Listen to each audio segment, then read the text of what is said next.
you have this clash from the crypto world and the TradFi world. Getting a bank account, a very simple bank account for payments, is actually probably harder than getting the actual license. They don't know hardly anything about crypto. There's a lot of caution and not willingness to take a step and be the first. Well, this is what we're here for. Yeah. Very much what we've seen and believe in, that the industry does need better TradFi and banking and payments partners. And I openly say we have several bank accounts now with European players, but not with a single Austrian bank. This seems absurd because what is the main concern? Compliance, AML.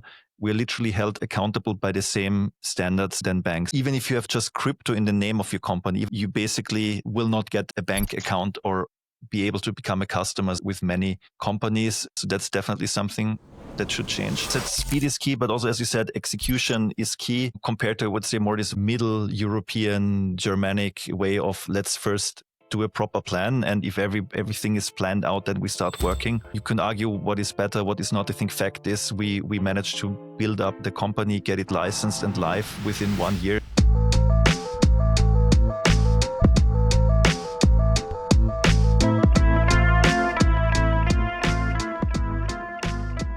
Welcome to Vienna. Georg, thank you so much for hosting me. We are on, I think, the 46th floor of the Bybit Tower. It's not yet the Bybit Tower. Not yet the Bybit Tower, but it's a beautiful office in the center of Vienna. We're viewing over the Donova, beautiful city. And I think we just managed to set up a podcast setup right in the center of the office. And it's one of these things where if you look at it, and I looked at it and I said, like, this is one of these things that never works, right? We've got like 2 fresh microphones. It's just plug and play. It's just plug and play. And I looked at it, okay, this will never work. We will have to do like a voice recording on the iPhone. But Georg made it happen. And I think that speaks volumes, and that's very bullish for what's going to happen with Bybit Europe. So thank you so much for joining us on the show. Thank you for inviting me. Happy to be here, and welcome to our office and new crypto hub in Europe. Amazing. And we're going to talk about all of these things, right? We're going to talk about your personal journey into crypto. We're going to talk about Bybit's plans on the ground. We're going to talk hopefully a bit about Vienna and the crypto hub that you guys are shaping here together with other folks. So lots to cover. And if that's fine, we will jump right in. Great. Amazing. So you guys celebrated your official Mica launch a couple of weeks ago here. Ben, the global CEO, was here. Congratulations on the official license. Thank you. You were here since the very early days, right? Correct. I was basically employee number 1. I'm now going to celebrate my 1-year anniversary I was starting in September 2024. And yeah, it was basically then an ambitious plan in a meeting room of EY where we started off, and with this vision of, bringing the whole business to Europe in a legal way and starting up a headquarter here in Vienna. And I think it's quite amazing what we've managed to achieve in 1 year. No, incredible. And how does that feel? Like, does it already feel like you're growing up, or is it still very much in the trenches? I kind of feel like my grandparents sometimes, when they talk back in the day, you used to walk to school and there was 2 meters of snow. And then, when we now have 20 local employees here already, plus approximately twice as many people supporting us from the global side. And, when there's something wrong, right? Like, I don't know, the coffee machine is not working. And I'm like, remember back in the day, we didn't even have an office and we had to print our own stuff somewhere else. It feels like a lot longer than a year, but I think, and it wasn't a very intense year, but looking back, it's definitely a great success story. No, I agree. And even I was here, I think we talked about this 3 or 6 months ago, and the office looked very different, right? So correct. You've come quite a long way until here. I would love to kind of like double click on that journey and your personal journey, especially, which didn't look like you were kind of like set to build the European operations of a global crypto exchange, I think, if you just look at the LinkedIn. What brought you here? I think it's 2 ways that somehow merged together last year in this role in Bybit. One is the professional. After my studies in Graz, it's the second largest city of Austria, in case some of your viewers don't know. I moved here to Vienna. The main reason was work, because I was always interested in general the financial industry. I started off in a consulting firm, consulting on corporate governance for listed companies. And then in 2024, switched to one of the biggest law firms here in Austria, where I started in the traditional, TradFi law firm business. And basically then did stuff like mergers and acquisitions, real estate finance, a lot of restructuring. And it was around 2018 ish when slowly these fintech topics started to pop up. And I think around 2020 or 2019 when the first crypto topics came up, and basically nobody knew in my law firm back then, what it is, how to deal with it, because frankly, also legally, nobody could have known back then. And that brings me to my other, stream that somehow converges here. I consider myself a tech nerd ever since I was a kid, still am. Love to get,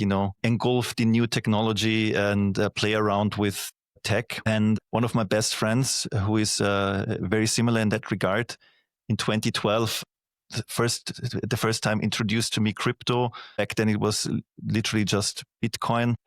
Introduced to me the concept, and I remember back then on my gaming PC, I was still a student. We installed a crypto miner, and I remember then basically checking every day, a couple of satoshis ticking in, and I've always been ever since excited about the technology. Financially, maybe not very wise. I've never been really an investor or trader. And also, I would say that especially initially, the people I interacted with, they were like crypto believers. And I know a couple of people who own a lot of crypto, but have never bought or sold crypto because they're in it for the concept, not for the gain. Yeah, so keeping that in mind, and keeping in mind that I was in the law firm 2019, I was, of course, the obvious candidate to, look at those cases. I, in the meanwhile, then changed the law firm in 2020, and basically more and more crypto fintech topics popped up, and I was more and more often a member of the team that worked on those, because I just understood technology very well. I was also a very early adopter, I think still in the beta it was called, of N26 and other neobanks. So this was for me always, normal, not new back then, but already part of my daily life. However, and this brings me to the change last year, after exactly 10 years in a law firm, I realized that I still am very, very interested in technology. I like to use technology, especially to do things more efficiently. But unfortunately, I would say in general, the whole law firm practice is not as technology affine as you would wish, which also had led to quite some frustration on my end. My dream always was to work in a company that produces a product. And to be honest, it could have also been, furniture if I liked it. Building up a company that has a product that I can identify with. I looked into several job postings last year, and then of course there was a bit of luck, because Bybit at that time was looking for a new head of legal with 10 years of experience as a lawyer and good understanding of crypto and fintech. So it was I would say, natural match, and also exactly what I was looking for, because it's, of course, it's a legal job, but also literally what we did today, a lot of hands-on building up, stepping out of your role, doing what needs to be done with a common goal of making things work. Yeah, I think this was like the most hands-on example of building stuff that I've seen and been part of in quite a while. How do you feel about the lawyer track and how that set you up for the role today? I mean, I actually studied law myself, so I have some thoughts and feelings on this. And I always feel that if you work as a lawyer, you're somewhat like incentivized to take the minimum risk, right? Like you try to avoid the liability, to try to avoid the risk. And now you're managing director here, and like I don't know, you probably need to take some risk in order to build a company. Yeah. How do you feel like? Do you feel like you got to unlearn a bunch of stuff, like, or is it rather that you feel like very well prepared for the role? Right? I definitely needed to unlearn a couple of things, but to be honest, it also felt like finally coming to my natural habitat, because two of the frustrations in the law firm business is, first, it's only about billable hours.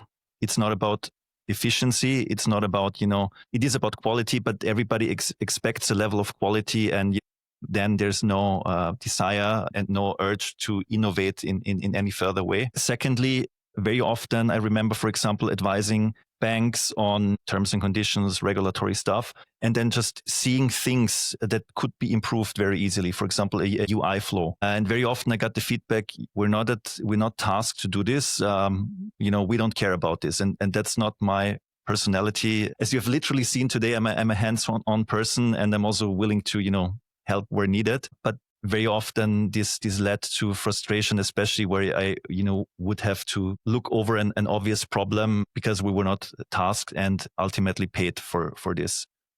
So this definitely changed. But speaking of risk management, you're absolutely correct. In a company, you can never have no risk, especially when you are in a still relatively uncertain market like crypto. We all know that there's now regulations like the MiCA regulation, but still in detail, there's very, very many uncertainties.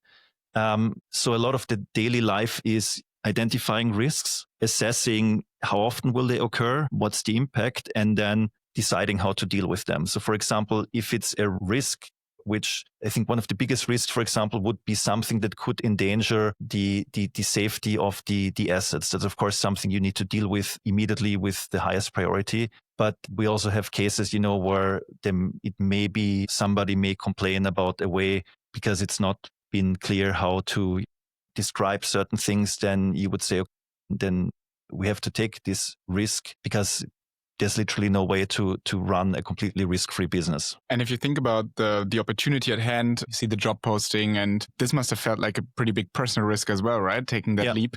What was like your biggest concern when you did your diligence on the Bybit opportunity? So of course, it's a new company. Back in the day, it was also not present in the market. What definitely helped. So Bybit back then was a Formula One sponsor. I was watching Formula One, fan of Red Bull Racing, and they were sponsoring Red Bull Racing. So that, I have to admit, helped. Then also one of the partners of the previous law firm I worked with told me in parallel about this job, which also who I respect a lot, and this of course also helps that he gave the company credibility. But ultimately, that's also what I think made me really convinced about the company is this vision and principle of our CEO and co-founder Ben Su, who always said both externally and internally, first of all, it's about transparency, because in crypto, people trust us with the management of their assets. And also it's about compliance. And I think that also sets us apart from other global players.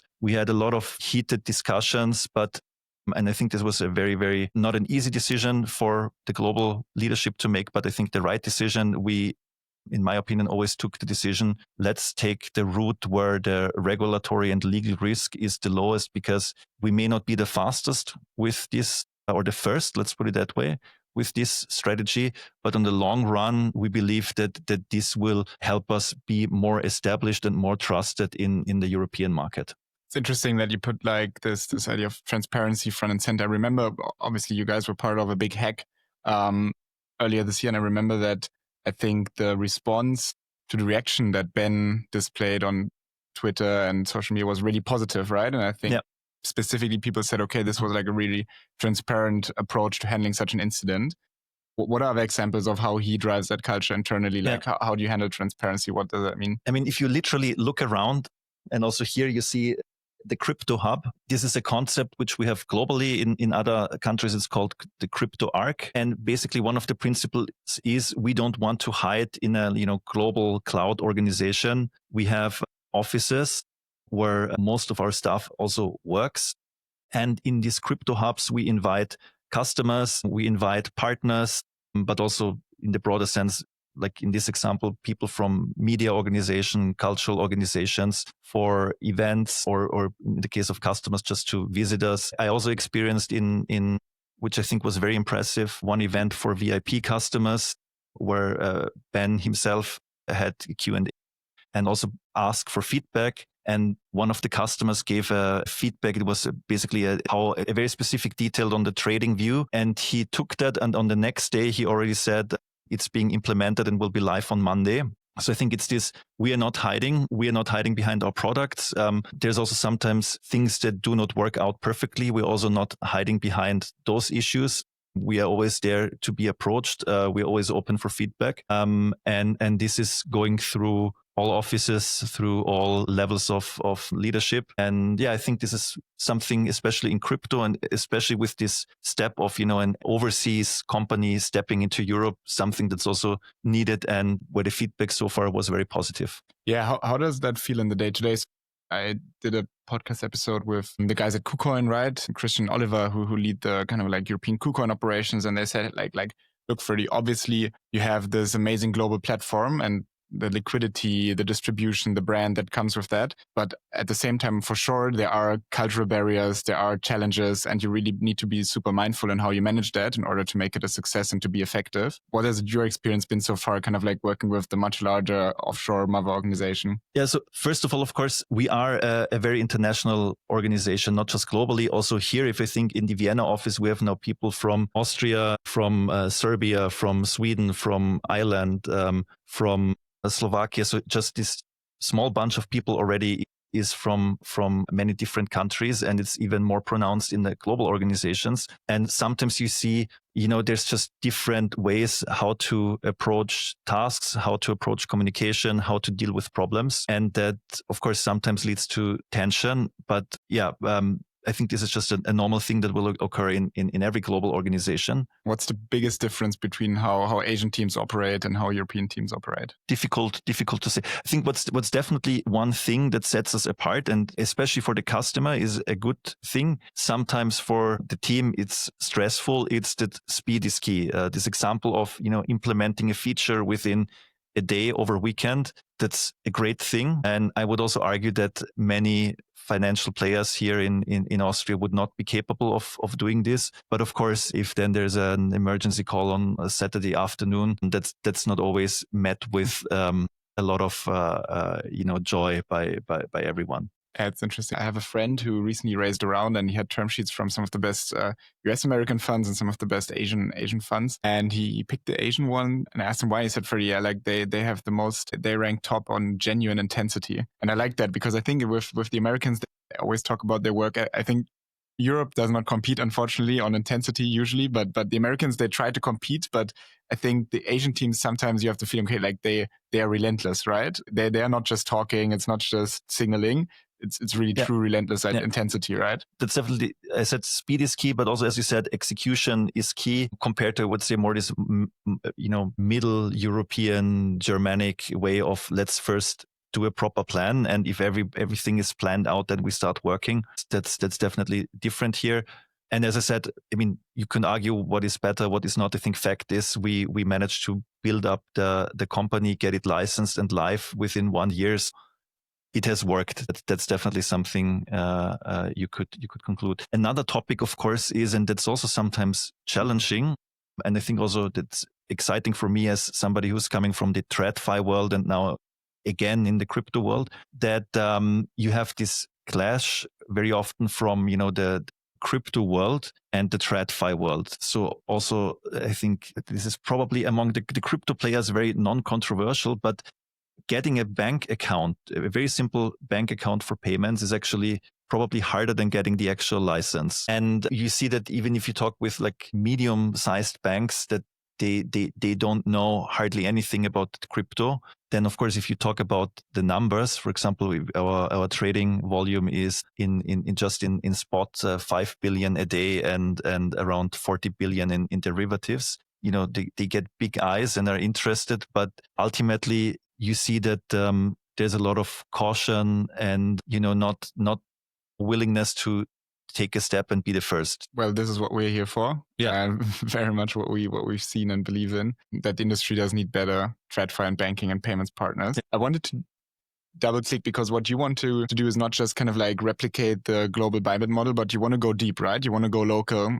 We've just talked about before this podcast conversation how you're also building out local teams. What does that mean for you guys here, localization, and how does that translate? So I think in terms of products, this is actually the plan to bring to the European market, but in a fully compliant, meaning under European laws, fully compliant way, all products that we have on global. And we've started on the 1st of July 2025 with our European platform, have already added products, but it's still, I would say over the next month, we are still going to add a lot of products that we are currently already offering to the global Bybit users.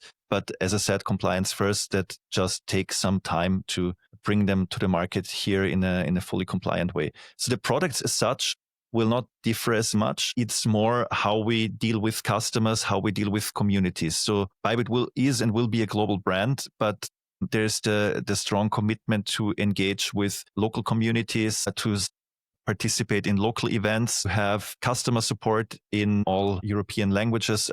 We already have 9, and the plan is to expand that to offer also other European currencies apart from euro. For example, especially in the Polish market, we see that it is highly appreciated if you can offer Polish language support and also Polish zloty on and off ramp capabilities. And this supplements the global products. And talking about localization, I think one thing and one issue that you've been pretty outspoken about is this idea of building a crypto hub in Vienna, right? And turning Austria into the crypto center of Europe. Walk me through kind of your thinking here and how you're executing against that. So I think this is something that goes beyond Bybit. I mean, we have what we call here the crypto hub, which is this physical space where we invite customers, but also that's been mentioned in the media quite often that Vienna as such is becoming a crypto hub, where I would say Bybit was an important first mover as the first international exchange that has received a MiCA license here in Austria. But you mentioned KuCoin, and I think also from other bigger exchanges, it's officially or unofficially known that they're applying for a MiCA license here. My opinion, and also that's been communicated in general by Bybit, why that is the case. It's first of all that is a very important step. Austria is a great country and a great market, but if you look at it at the European perspective, Austria alone would not be a very interesting market. Thanks to MiCA and the possibility to become a MiCA licensed CASP, it's since 2025 now possible to offer services all across the European Economic Area with just one license in one country. So it doesn't matter if you're in Malta, Austria, or Germany, you can always access the entire market. So this MiCA license was definitely the main game changer. But then also the regulator. I've worked with many regulators in my professional career as lawyer. I've also, especially in the early days, seen how especially crypto, but fintech in general was met with a lot of skepticism, not just by the financial regulator, but by other regulators as well. And it clearly helped that the Austrian Financial Market Authority established a dedicated MiCA team with very, very, very professional people who know and understand crypto. And I don't think it was easy. They had very strict requirements, but we were always able to clearly communicate those requirements, to discuss problems, get feedback, on the basis of we want to do it in a compliant way, help us and explain how we could do this.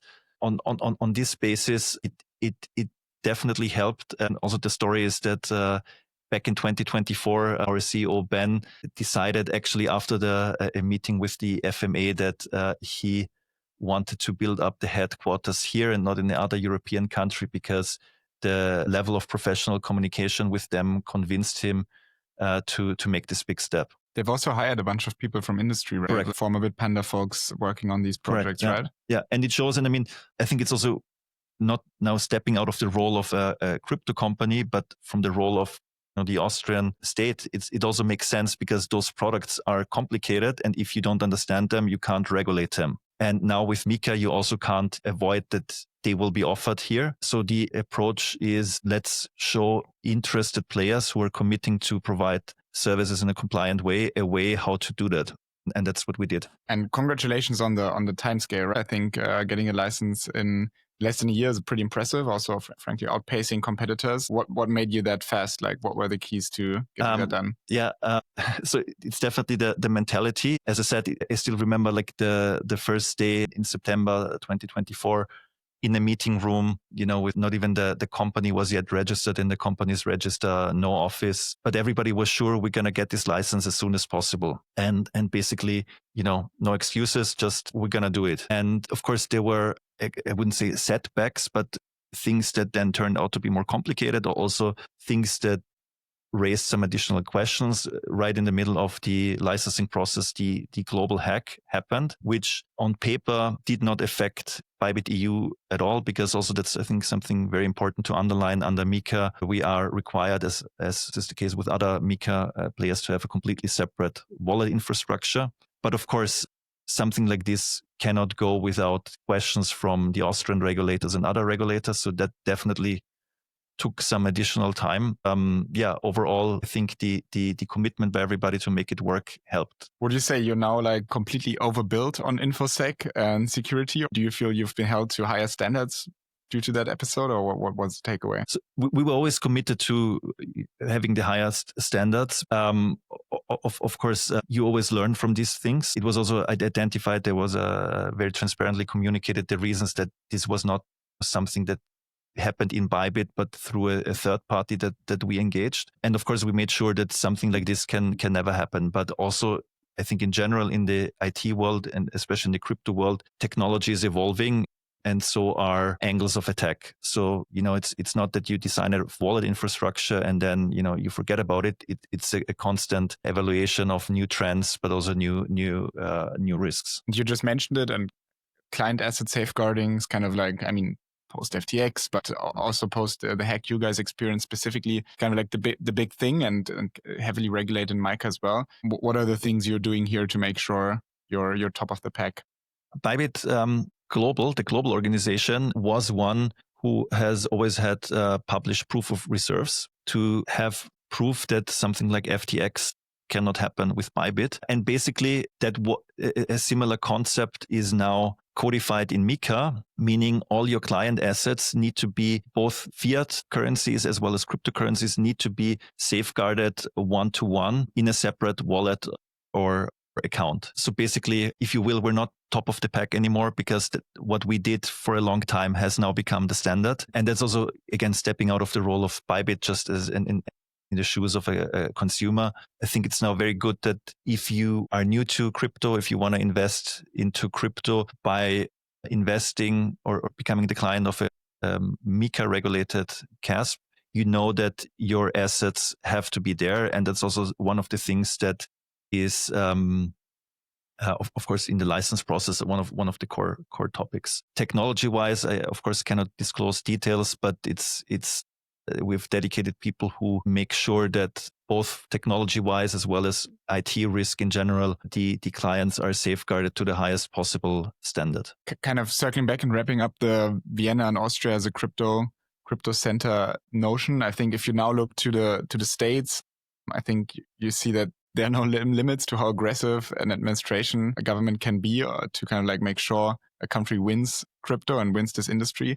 What do you feel Austria could do to be even faster and position themselves even better? So I think one thing is connecting the crypto industry with other industries. And as mentioned before, we can even start in the payment industry. It's still, I can openly say, we have several bank accounts now with European players, but not with a single Austrian bank, even though this was one of the first projects that we started back in September. And this, to me, seems absurd, because I can say from, what is the main concern, compliance, AML, we're literally held accountable by the same standards than banks.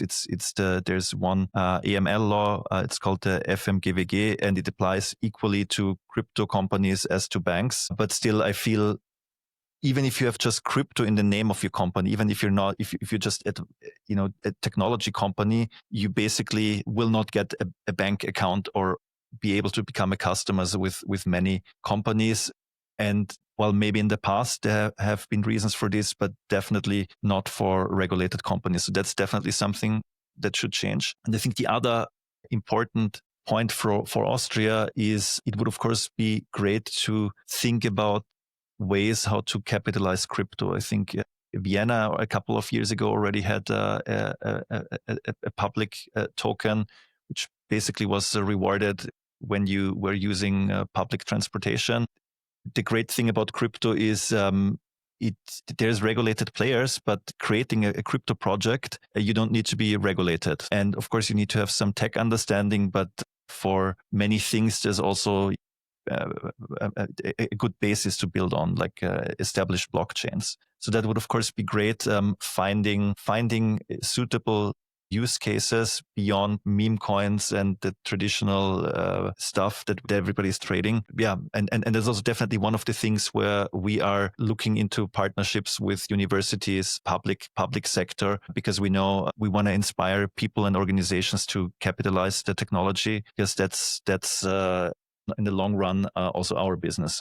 How do you work together with the local peers? I think like most prominently KuCoin and Bitpanda, obviously. What outweighs here? Is it the feeling of competition, of trying to win a market, or is it a feeling of working together for the greater cause and the technology? Yeah. Of course, competition drives innovation and excellence. You can't deny that, of course, there's a competition between the players. But I think one important thing that I always like to remind people of is, depending on which statistic you look into, there's 1 to 10% of the population in Europe who has traded crypto so far. And in my opinion, there's no point in fighting about those 1 to 10% with the other players. It's much more interesting to tap into the other 90%. So there's still a long way to go until you actually run out of market participants. On the other hand, also, you mentioned Oliver, but also other key players from Bitpanda and other exchanges. I mean, in frequent exchange, because we all are happy about, for example, Mika, but in detail, there's still many things where details need to be adjusted or clarified. Even myself, my day-to-day role is head of legal and compliance. I think neither we at Bybit nor people at KuCoin or Bitpanda, wherever, should spend a lot of time worrying about, how can we make this product compliant, because there's nothing out there. It should rather be what makes sense, and then let's discuss together or propose together to the regulator or to the government rules how this could be clarified, so we can focus on actually improving the product and innovating the technology. Amazing. Looking at the time, let's wrap it up with a couple of quickfire questions. Yeah.